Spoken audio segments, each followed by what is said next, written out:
Hello student, मैं shine Luthra. आज हम करेंगे क्लास 8 मैथ्स का चैप्टर नंबर हमारा है 11।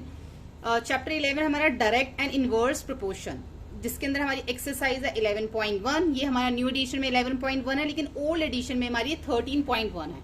तो सेम क्वेश्चन आप मैच कर सकते हैं। तो स्टार्ट करते हैं हम इसको। Question number 1। Question number first, following are the car parking charges near a railway station up to. अब यहाँ पे हमें कुछ कार पार्किंग के ना चार्जेस दे रखे हैं 4 आवर्स। अगर आप गाड़ी को पार्क करते हो कार पार्किंग के अंदर जो रेलवे स्टेशन के पास में है, तो 4 घंटे 4 आवर्स में आपसे वो चार्ज करेंगे 60 रुपीज, 8 आवर्स में 100 रुपीज, 12 आवर्स में 140 एंड 24 आवर्स में 180। हमने इंट्रोडक्शन वीडियो में इसमें समझा था कि जो डायरेक्ट प्रोपोर्शन जो होता है उसमें क्या होता है, अगर हमारा ये इंक्रीज हो रहा है, एक्स इंक्रीज हो रहा है, तो साथ में वाई भी इंक्रीज हो रहा है। लेकिन उसके बीच में जो हम जिस वे से वो इंक्रीज हो रहा है वो हमारा जो है इक्वल आना चाहिए। ठीक है, तो अब इसको हम देखते हैं कि हमारा जो है ये इक्वल आ रहा है कि नहीं। जैसे कि इसमें नीचे लिखा है, check if the parking charges are direct proportion में। देखना है कि ये डायरेक्ट प्रोपोर्शन में है या नहीं है। ठीक है, जैसे कि मैंने बताया कि इनके जो बीच में जो डिस्टेंस आ रहा है वो इक्वल आ रहा है कि नहीं आ रहा। ठीक है, तभी वो डायरेक्ट प्रोपोर्शन में आएगा टू द पार्किंग टाइम। तो इसको हम देखते हैं। हमने यहाँ पे लिख लिया 4/16। हमने यहाँ पे 4/16 क्यों लिखा, जैसे कि आपको मैंने इंट्रोडक्शन वीडियो में बताया था कि ये क्या है हमारा, ये हमारा हम इसको मानते हैं x और इधर वाला हमारा क्या है y। ठीक है, ये हमारा x, इसको y माना, तो x1 हमारा ये हो गया, x2, x3 और x ये हमारा 4 हो गया। ऐसे हमारा ये y1, y2, y3 और ये y4। तो जो हमने इसमें देखा था जब हमने इंट्रोडक्शन वीडियो करी थी, हम क्या करते थे, डिवाइड करते थे x1 अपॉन में y1। x1 को y1 से करेंगे, x2 को y2 से, x3 को y3 से, x4 को y4 से हम डिवाइड करेंगे। इसलिए हमने इसको 4/60, 8/100, 12/140, 24/180 लिखा है। ठीक है, इस तरीके से हम इसको लिख लेंगे।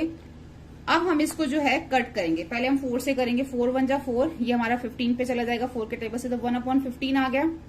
अब हम इसको करेंगे, अगर हम इसको 4 से करते हैं, 4 2 जा 8 और 4 2 जा 8 और 4 5 जा 20, तो ये हमारा 2/25 आ गया। देखो ये तो यहीं पे हमारा जो है क्या आ गया, अलग अलग आ रहा है। यहाँ पे तो 1/15 आ रहा है और यहाँ पे क्या आ रहा है, 2/25 आ रहा है हमारा इधर। ठीक है, अब है हमारा 12/140। तो 12/140 को हम पहले किससे 2 से कर लेते हैं। 2 6 जा 12, 2 7 जा 40, 0 और फिर हम इसको करते हैं, फिर से हम इसको 2 से कर लेते हैं। 2 3 जा 6 और 2 3 जा 6 और 2 5 जा 10, तो यहाँ पे हमारा 3/35 आ गया। और इसको भी अगर हम 2 से करते हैं तो 2 1 जा 2, 2 2 जा 4, 2 9 जा 18 और 0, फिर 2 6 जा और फिर हमारा जाएगा 2 4 जा 8 और 2 5 जा 10। उसके बाद ये हमारा किससे चला जाएगा, अब आ गया हमारा 6 और 45, 3 से चला जाएगा, 3 2 जा 6, 3 1 जा 3, 3 5 जा 15। तो यहाँ पे हमारा क्या आ गया, 2/50। तो क्या आया, 1/15, 2/25, 3/35, 2/15, सबका अलग अलग आ रहा है। तो इसलिए ये जो है हमारा 4/16 इक्वल नहीं है 8/100 के, और ये इसके इक्वल नहीं है और ये इसके इक्वल नहीं है। ठीक है, the parking charges are not in direct proportion to the parking time. ये जो हमें दे रखा है, जो पार्किंग चार्जेस दे रखे हैं हमें, ये क्या है, डायरेक्ट प्रोपोर्शन में नहीं है। ठीक है, तो ये हो गया हमारा क्वेश्चन नंबर 1। अब हम देखते हैं क्वेश्चन नंबर 2। क्वेश्चन नंबर 2 में हमें बोला गया, a mixture of paint is prepared by mixing 1 part of red pigment with 8 part of base. In the following table find the part of base that need to be added. अब यहाँ पे एक mixture, paint का mixture बनाने के लिए अगर 1 part red pigment use किया गया है तो उसके अंदर 8 पार्ट जो है बेस यूज किया गया है। इस टेबल के अंदर में बताना है, जैसे कि 1 का तो 8 पार्ट हो गया। ठीक है, 1 पार्ट क्या है, रेड पिगमेंट, और बेस क्या है, 8। ऐसे ही जब अगर हमारा रेड पिगमेंट 4 पार्ट्स होगा तो बेस क्या होगा, अगर 7 होगा तो इसका बेस क्या होगा, 12 होगा तो इसका क्या बेस होगा, 20 पे क्या बेस होगा। तो ये रेड पिगमेंट के पार्ट हैं और हमें इसके बेस बताने हैं। ठीक है, तो ये जो है हमारा ऊपर क्या है, x1 और ये नीचे क्या है हमारा y1। तो ये ऊपर हमारा x, इसको भी आप चाहे इसको x1 ही सबको मान लो, y1 इस तरीके से आप इसको कर सकते हो। जब हम इसके थ्रू, पहला हमारा x1 और y1 के थ्रू हम पहले इसको सॉल्व करेंगे, फिर आप इसी के थ्रू इसको और इसी के थ्रू आगे भी कर सकते हो, या फिर जब हमारा ये भी निकल आएगा तो उसके थ्रू भी कर सकते हो, जब ये निकल आएगा तो इसके थ्रू आगे कर सकते हो। ठीक है, तो मैं जो इसमें करूंगी, हम सिर्फ इसके थ्रू जो है, फर्स्ट वाले के थ्रू जो है ये सारे पार्ट्स हम निकालेंगे। ठीक है, तो यहां पर हमें दे रखा है, अब देखो इसके लिए हमें वही करना है, जो हमारा ये ऊपर x1 है और नीचे ये हमारा y1 है, और इसके साथ ये हमारा जो x2 है और नीचे जो है हमारा y2 है। ठीक है, अब पहला जो है हमारा x1 इक्वल x2 अपॉन में y2, जैसे कि हमने इसका इंट्रोडक्शन वीडियो में समझा था। तो x1 और y1 क्या है हमारा 1/8, और x2 क्या है हमारा 4, और y2 तो हमें निकालना है। तो इसके लिए क्या करेंगे, y2 को हम साइड में करेंगे और ये हमारा क्या हो जाएगा क्रॉस मल्टीप्लाई। अगर हम y2 को 1 से मल्टीप्लाई करते हैं तो y2 ये आता है, 8 को 4 से मल्टीप्लाई करते हैं तो कितना आता है 32, यानी कि जो y2 है वो कितना आ गया 32। एक तरह से 8 और 4 को क्या किया गया है मल्टीप्लाई, क्रॉस मल्टीप्लाई, तो ये 32 आ गया। इसी तरीके से आगे वाला करेंगे। अब आप चाहे इन दोनों को लेके ये वाला आगे वाला पार्ट निकाल सकते हैं, नहीं तो आप फर्स्ट वाले से ही फिर से कर सकते हैं। x1 अपॉन में y1 इक्वल x2 अपॉन में y2, तो फिर से 1/8 ले लो, और x2 की जगह हम ले लेंगे अब 7, और y2 हमें निकालना है तो y2 इधर लिख दो। यहाँ पे फिर से क्रॉस मल्टीप्लाई हो जाएगा तो 7 8 जा 56 आ जाएगा, यहाँ पे हमारा 56 आ जाएगा। अब फिर से x1 अपॉन में y1 इक्वल x2 अपॉन में y2, फिर से 1/8 ले लो। x2 हमारा क्या है 12 है, और y2 हमें निकालना है, यहाँ पे भी क्रॉस मल्टीप्लाई हो जाएगा तो 12 8 जा कितना हो जाएगा 96, तो y2 हमारा क्या आ गया 96। यहाँ पे भी हमारा x1 अपॉन में y1 इक्वल x2 अपॉन में y2, यहाँ पे हम इसकी वैल्यू रख देंगे, y2 में निकालना है, यहाँ पे हमने क्रॉस मल्टीप्लाई किया तो 28 जा कितना हो गया 160, तो y2 कितना आ गया 160। एक हमने क्या करा है, इन सब में हमारे क्रॉस मल्टीप्लाई हुआ है, इस फॉर्मूले को हमने यूज करके जो है ये सारा जो है ऊपर हमने टेबल कंप्लीट किया है। ठीक है, ये इस फॉर्मूले से, ये वाला फॉर्मूला मैंने आपको इंट्रोडक्शन पार्ट में भी समझाया था, जब हम डायरेक्ट इनवर्स निकालते हैं तो हम इसी फॉर्मूले से इसको करते हैं। ठीक है, तो ये हो गया हमारा क्वेश्चन नंबर 1 और 2। आगे की वीडियो में हम आगे के क्वेश्चंस करेंगे, सभी वीडियो चैनल की प्लेलिस्ट में जाके देख सकते हैं। वीडियो हेल्पफुल लगे तो प्लीज लाइक शेयर सब्सक्राइब करें। Thank you. क्वेश्चन नंबर 3 देखेंगे, एक्सरसाइज 13.1 का in question 2 above, if one part of red pigment requires 75 ml of base, how much red pigment should be mixed with 1800 ml of base? अब यहाँ पे जैसे कि हमें question number 2 में above में हमें दिखाया गया कि अगर 1 पार्ट रेड पिगमेंट है तो उसके अंदर 75 ml बेस जो है वो चाहिए। तो हमें अगर हमारे पास 1800 ml बेस है तो उसमें रेड पिगमेंट कितना चाहिए। ठीक है, देखो पार्ट ऑफ रेड पिगमेंट, यहाँ पे पार्ट ऑफ बेस हमें दे रखा है क्वेश्चन में 75 और 1800, तो जब 75 बेस है तो 1 पार्ट रेड पिगमेंट है, तो उन्होंने बोला जब 1800 बेस होगा तो उसमें उसके अंदर रेड पिगमेंट कितना होगा। ठीक है, तो ये भी हमारा डायरेक्ट प्रोपोर्शन, वही फॉर्मूला लगाएंगे x1 upon y1 equal x2 upon y2। तो ये क्या है हमारा x1 और ये क्या है हमारा y1, ये हमारा x2 और ये हमारा y2। तो दोनों को हम डिवाइड करेंगे तो हमने वैल्यू रख दी x1 की जगह x1, y1 की जगह 75, x2 में निकालना है और y2 हमारा 1800। तो जो हमने निकाला हमारे इधर आ जाएगा, बाकी हमारा क्या हो जाएगा इसमें, ये हमारा आपस में डिवाइड हो जाएगा। ठीक है, तो 1800 अपॉन में 75 हो गया। तो इसको जो है हमने x2 जो है जो हमने निकालना है वो हमारा इधर आ जाएगा इक्वल, इन दोनों को हम कट कर लेंगे। आप जो इसको सीधा 3 के टेबल से भी आप इसको कट कर सकते हो, स्टार्ट आप इसको 3 के टेबल से कर लो, उसके बाद आगे भी आप इसको कट कर सकते हो 3 से। अब हमारा जो है आ जाएगा ये 24 फाइनल, यानी कि जो x2 की वैल्यू है वो है 24 part of red pigment requires with the 1800 ml of base. ठीक है, ये हमारा क्वेश्चन नंबर 3। अब हम देखते हैं क्वेश्चन नंबर 4। क्वेश्चन नंबर 4 है, machine in a soft drink factory fills 840 bottle 6 hours. 6 घंटे में जो एक फैक्ट्री है 840 बॉटल्स को फिल करती है। How many bottles will fill in 5 hours. तो 5 आवर्स में जो है कितनी बॉटल को फिल करती है हमें बताना है। तो टाइम इन आवर हमें दे रखा है 6 और 5 दोनों दे रखे हैं इसमें, और नंबर ऑफ बॉटल्स 6 आवर में तो 840 बॉटल्स फिल करती है, लेकिन 5 आवर में कितनी करती है हमें निकालना है। तो ये हमारा हो गया x1, ये हो गया हमारा y1, ये हो गया हमारा x2, ये हो गया हमारा y2। तो डायरेक्ट प्रोपोर्शन में वही करेंगे, x1 अपॉन में y1 इक्वल x2 अपॉन में y2। तो जिसकी जो जो वैल्यू हम वो रख देंगे। y2 हमें निकालना है, इसलिए हमने इसको यहाँ पे रखा। अब y2 हमें निकालना है तो हमारा क्या हो जाएगा, 5 इंटू 840 अपॉन में 6 हो जाएगा। 5 यहाँ पे इसके साथ क्या हो रहा था, डिवाइड, लेकिन हमारा y2 इधर आने की वजह से ये क्या हो गया, मल्टीप्लाई, और ये रेसिप्रोकल हो गया। ठीक है, तो अब हमारा हमने इसको कट किया, 6 से कट कर दोगे तो 5 इंटू 140 बचेगा, दोनों को हमने मल्टीप्लाई किया तो 700, यानी कि y2 आया हमारा 700 की 5 आवर्स में जो है वो 700 बॉटल्स जो है वो फिल होंगी।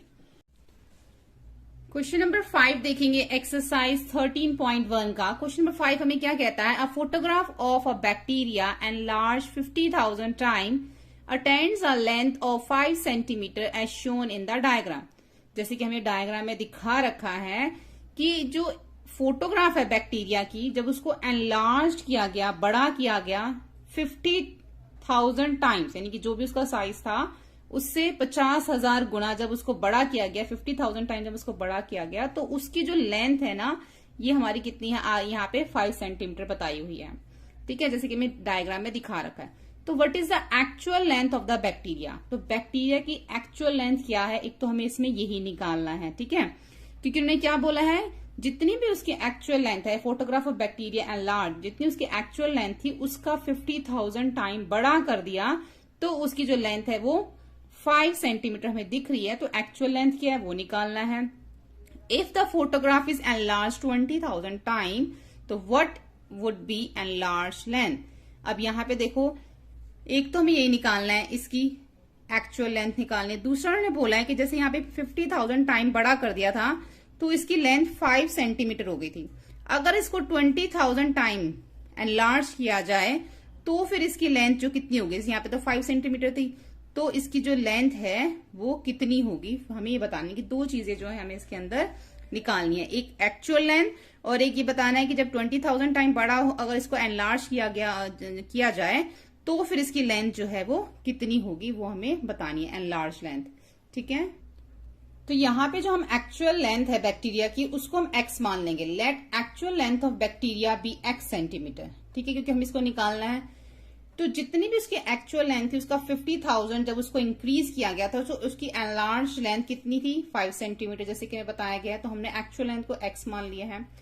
x निकालने के लिए हमारा x इधर आ जाएगा, तो ये हमारा इधर जो है आके इसके, ये जो इधर आके हमारे इसके साथ डिवाइड हो जाएगा। तो 5 अपॉन में 50,000, 5 के टेबल से आप कट करोगे, 5 बन जा 5, 5 बन जा 5, बाकी 4 0 है तो 4 0 आ जाएगा, यानी कि 10,000 बन गया। तो 1 अपॉन में 10,000 आ गया, x इक्वल 1 अपॉन में 10,000।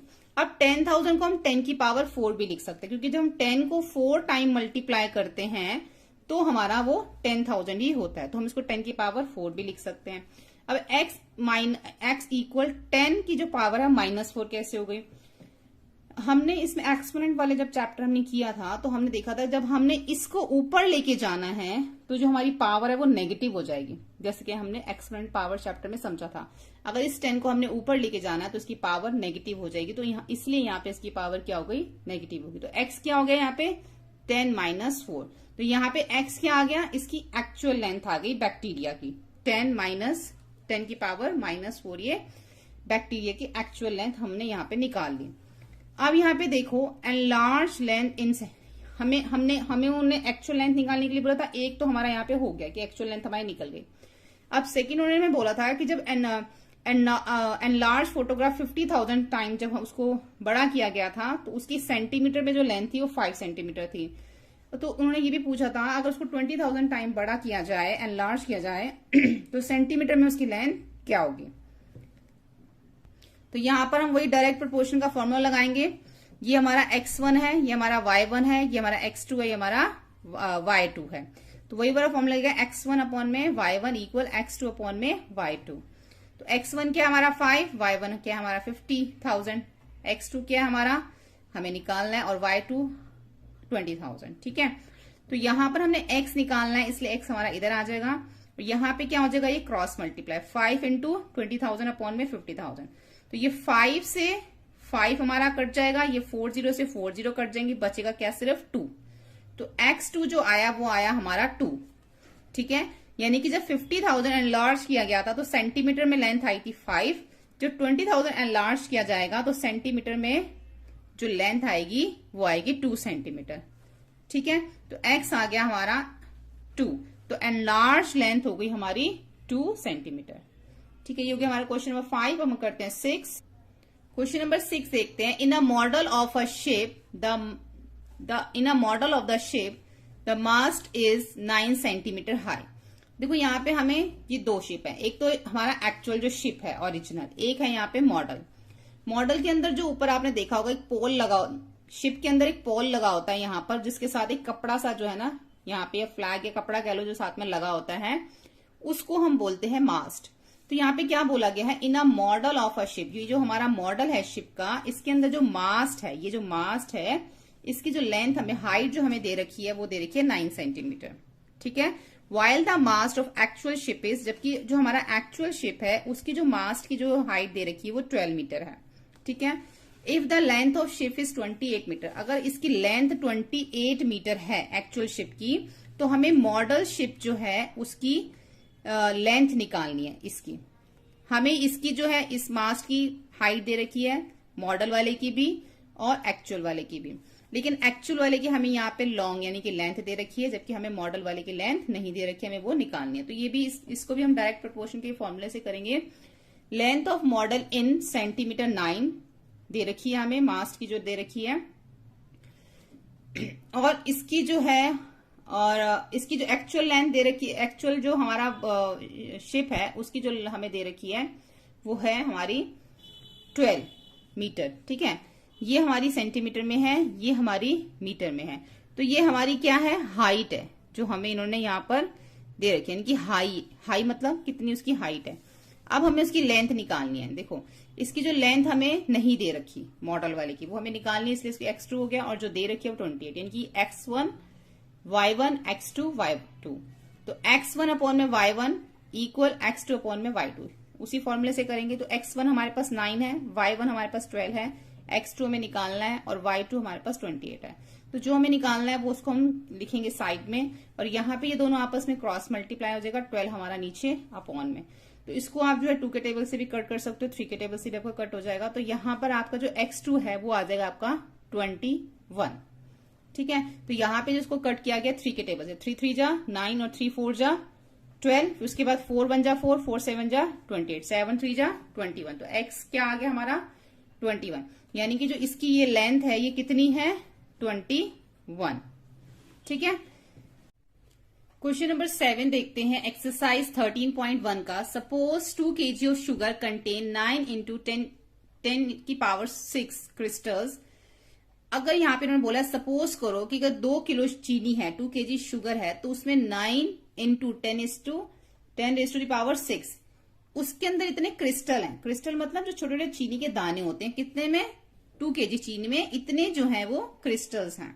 ठीक है, तो how many sugar crystal are there 5 kg sugar, तो 5 kg शुगर में कितने शुगर के दाने और क्रिस्टल्स होंगे, एंड 1.2 kg में कितने जो है वो 1.2 kg शुगर, 1.2 kg शुगर में कितने क्रिस्टल्स होंगे। यहाँ पे हमें किसके दे रखे हैं 2 kg के दे रखे हैं, हमें 5 kg के और 1.2 kg के जो है वो क्रिस्टल्स इसमें हमें निकालने हैं। तो इसके लिए देखो इस टेबल से हम देखते हैं नंबर ऑफ क्रिस्टल। जब हमारे पास 2 kg शुगर थी तो 9 into 10 raise to the power 6 crystal थे। 5 kg का हमें निकालना है, 1.2 का भी हमें निकालना है। तो ये है हमारा x1, ये हमारा y1, ये हमारा x2, ये हमारा y2, ये हमारा x3, ये हमारा y3, जिस फॉर्मूले से हम इसको अब तक डायरेक्ट प्रोपोर्शन में करते आए हैं। ठीक है, तो हमें ये दोनों जो है वो फाइंड करने हैं। तो डायरेक्ट प्रोपोर्शन में पहले x1 अपॉन में y1 इक्वल x2 अपॉन में y2। तो हम x1 की जगह x1 और y1 की जगह y1 लिख लेंगे, और x1 हमारा क्या है 9 into 10 raise to the power 6, ये हमारा x1 है, और y1 क्या हमारा 2, x2 में फाइंड करना है, y2 में 5 दे रखा है। ठीक है, तो हम इसके अंदर हमें x2 निकालना, तो x2 हमारा इधर आ जाएगा। तो ये इसके साथ क्या हो जाएगा क्रॉस मल्टीप्लाई अपॉन में 2 रहेगा। तो यहाँ पे जब हम इसको करेंगे, यहाँ पे 9 5 जा 45, 9 और 5 जो आपस में मल्टीप्लाई, 10 नहीं हो सकता क्योंकि उसकी पावर साथ में 6 दे रखी है। तो 9 5 जा 45 into 10 raise to the power 6 upon में 2 इक्वल x2। ठीक है, यहाँ पर हमारा 2 से कट जाएगा, 2 से कटने के बाद क्या आएगा 22.5 into 10 raise to the power 6 equal x2। अभी हमारा ये आया। अब देखो जो शुगर है, शुगर में बहुत सारे क्रिस्टल्स होते हैं, चीनी के दाने कितने होते हैं बहुत ज्यादा होते हैं। तो जब हमें बहुत ज्यादा क्वांटिटी के अंदर हमें छोटी छोटी चीज अगर फाइंड करनी है जिसको हम इजीली काउंट भी नहीं कर सकते, तो उसको हम किस में चेंज करते हैं, हमारा जो है स्टैंडर्ड फॉर्म, जैसे कि हमने पहले इसको सीखा था। तो इसको हमें क्या करना पड़ेगा, स्टैंडर्ड फॉर्म में चेंज करना पड़ेगा। तो स्टैंडर्ड फॉर्म में चेंज करने के लिए यहां पर जो हमें दे रखा है 22.5 जो हमें दे रखा है, इसके लिए हमें क्या करना पड़ेगा, स्टैंडर्ड फॉर्म जब भी हम चेंज करते हैं तो हमारा जो डेसिमल होता है वो कहाँ होता है, फर्स्ट नेचुरल नंबर के बाद जो है हमारा लेफ्ट साइड से वहां पे हमारा डेसिमल आ जाता है। यानी कि ये जो डेसिमल है वो हमारा 1 डिजिट जो है वो लेफ्ट की तरफ आगे ट्रांसफर हो जाता है जब हम स्टैंडर्ड फॉर्म में चेंज करते हैं। हमेशा जो डेसिमल है वो हमारा लेफ्ट साइड से जो फर्स्ट नेचुरल नंबर है वहीं पे ये लगता है। जैसे अगर आपने पहले के चैप्टर्स किए होंगे तो आपको उसमें समझ में आ गया होगा, जिसमें हमने आपको ये समझाया था। ठीक है, तो यहां पर ही हमारा डेसिमल इधर आ जाएगा। तो अभी हमारा 1 डिजिट आगे गया है तो इसको हमें किससे मल्टीप्लाई करना होगा, 10, और 1 डिजिट आगे गया है इसलिए इसकी पावर हो जाएगी 1। अगर ये 2 डिजिट आगे जाता तो पावर हो जाती 2। ठीक है, ये लेफ्ट की तरफ आगे गया है इसलिए हमने इसको 10 से मल्टीप्लाई किया। ठीक है, इसलिए ये हमारा डेसिमल हमारा इधर आ गया। मल्टीप्लाई 10 की पावर क्या हो गई 1, और 6 हमें 10 की पावर दे ही रखी थी, इक्वल x2। अब जब हमारे दोनों बेस सेम होते हैं तो पावर क्या हो जाती है, प्लस हो जाती है। तो यहाँ पे पावर क्या हो गई, प्लस। तो 2.25 into 10 raise to the power 7 जो है वो हमारा x2 आ गया यहाँ पर। ठीक है, तो ये आ जाएगा हमारा 2 पॉइंट, यहाँ पे हमारा पॉइंट आएगा 2.25 into 10 raise to the power 7, ये हमारा x2 आ गया। अब हमें क्या निकालना है, x3 फाइंड करना है। सेम इसी तरीके से x3 करेंगे। तो x3 के लिए भी हमारा वही वाला फॉर्मूला लगेगा, x1 अपॉन में y1 और x3 अपॉन में y3। तो x1 हमें ये दे रखा है, x1 ये है, y1 ये, x3 हमें निकालना है और y3 हमारा ये है। ठीक है, तो हम इसी तरीके से लिख लेंगे जैसे हमने पहले लिखा था, ये क्रॉस मल्टीप्लाई हो जाएगा अपॉन में 2, ये हमें फाइंड करना है।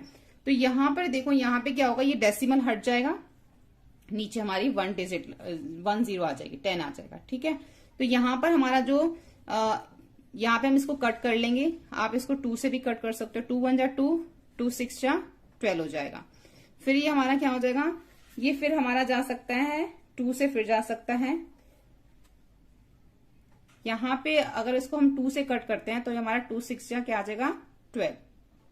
तो ये 6 आ गया। अब 9 को और 6 को मल्टीप्लाई कर देंगे तो हमारा जो है 9 और 6 को मल्टीप्लाई किया तो कितना आया, 54 आया। 10 रेज़ टू द पावर 6 वैसे ही रहेगा, अपॉन में हमारा 10 आएगा। अब यहाँ पे जो देखो, यहाँ पे हम नीचे से 0 को अगर हम हटाते हैं तो हमारा यहाँ पे डेसिमल आ जाता है 5 और 4 के बीच में। तो क्या बन जाता है, ये 5.4 into 10 raise to the power 6। नीचे से हमने 0 हटाया और यहाँ पर हमारा एक पॉइंट आ गया तो बन गया ये 5.4 into 10 raise to the power 6। Question number 8 देखते हैं। Rashmi has road map with a scale of 1 centimetre representing 18 kilometre. Rashmi एक रोड मैप शो कर रही है कि अगर वो रोड पे 18 किलोमीटर शो करती है तो मैप में वो 1 सेंटीमीटर शो करती है। She drive on the road 72। अगर वो रोड पे 72 किलोमीटर ड्राइव करती है तो मैप के अंदर वो डिस्टेंस कितना शो करेगी। ठीक है, तो what would B her distance covered in the map. तो मैप में कितना डिस्टेंस आएगा वो हमें अब इसमें बताना है। तो अगर डिस्टेंस इन मैप अगर सेंटीमीटर में अगर 18 किलोमीटर वो डिस्टेंस कवर करती है तो मैप में 1 सेंटीमीटर दिखाती है।